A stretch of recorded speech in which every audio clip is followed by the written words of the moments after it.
Mr. President, this morning on Twitter, you were referring to the testimony of James Comey vindicating you. But I wondered if you could tell us in person, sir, why you feel that his testimony vindicated you when it's really boils down to his word against your word. And if you could also tell us, sir, do tapes exist of your conversations with him? Well, I'll tell you about that maybe sometime in the very near future. But in the meantime, no collusion, no obstruction. He's a leaker, but we want to get back to running our great country. That was President Trump on Friday. He's renewing that criticism of FBI Director James Comey today during a series of morning tweets. The president is spending the weekend at his golf club in Bedminster, New Jersey, which has been dubbed the Summer White House. Our Errol Barnett is traveling with the president this weekend. He's just across the town line in Branchburg, New Jersey. So, Errol, what has the president been tweeting about Sunday?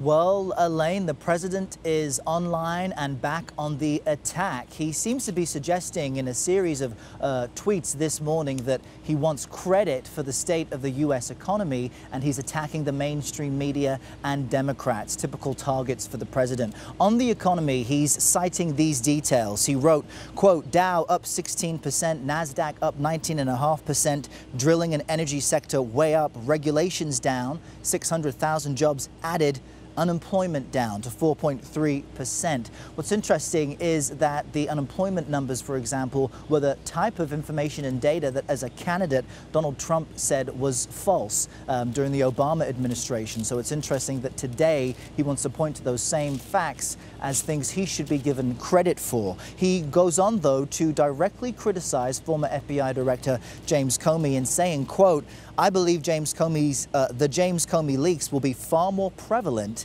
than anyone ever thought possible. Totally illegal, he asks, and then describes Comey as very cowardly. So these criticisms coming from the president this morning, as clearly the top news story is Comey's testimony, where he said under oath that the president encouraged him to drop the investigation into Mike Flynn and asked Comey for his loyalty. The president went on to call the Democrats obstructionists, perhaps looking for an excuse for why his legislative agenda has stalled in Congress, although Republicans, his party, enjoys majorities in both the House and the Senate.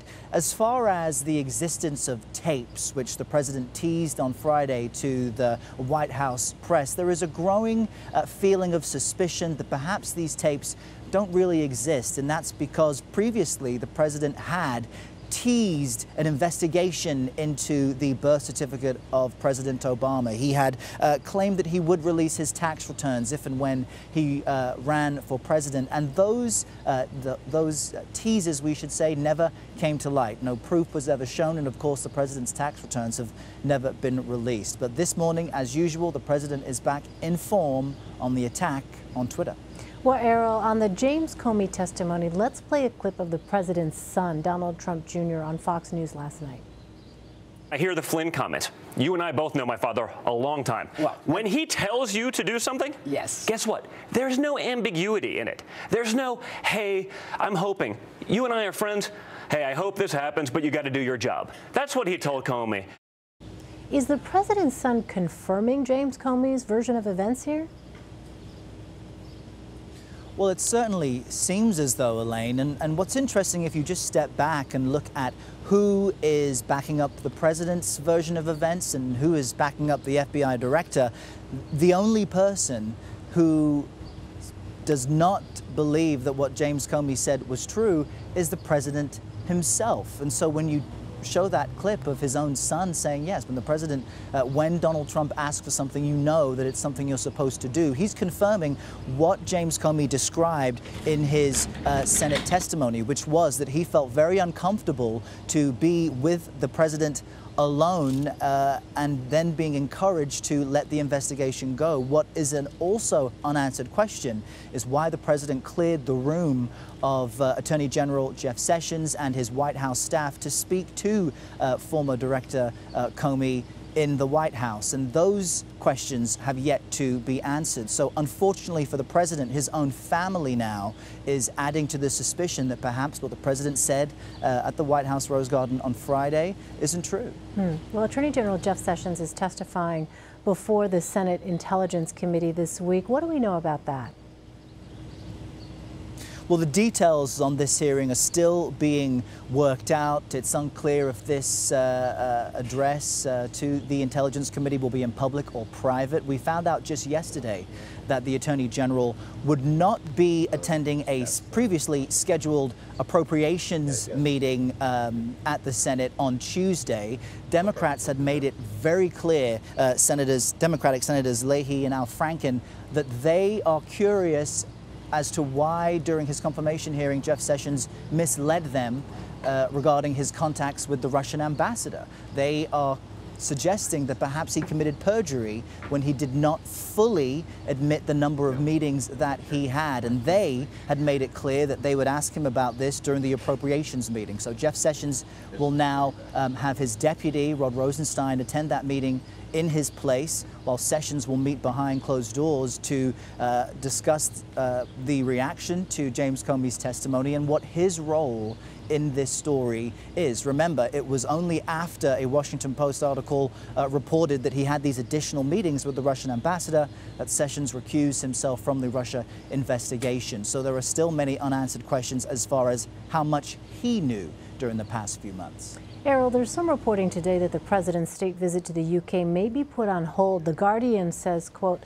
the U.S. president said he did not want to come if there were large-scale protests, and his remarks, in effect, put the visit on hold for some time. Give us some context here.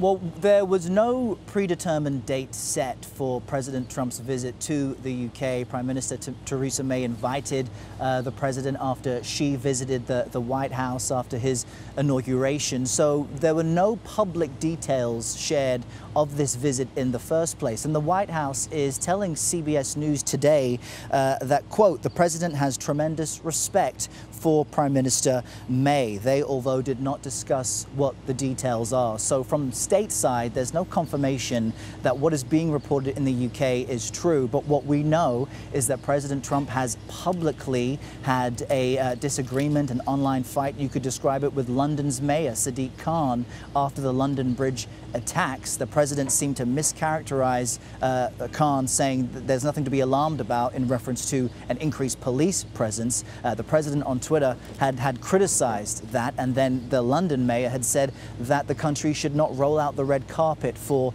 the president. And Prime Minister May has just suffered a political loss in the UK and losing her party, losing seats in Parliament. So Prime Minister May is weakened. President Trump is fighting his own battles here stateside, but the White House hasn't confirmed any of those details anyway. The relationship does seem slightly frayed. All right, Errol Barnett for us. Errol, thank you.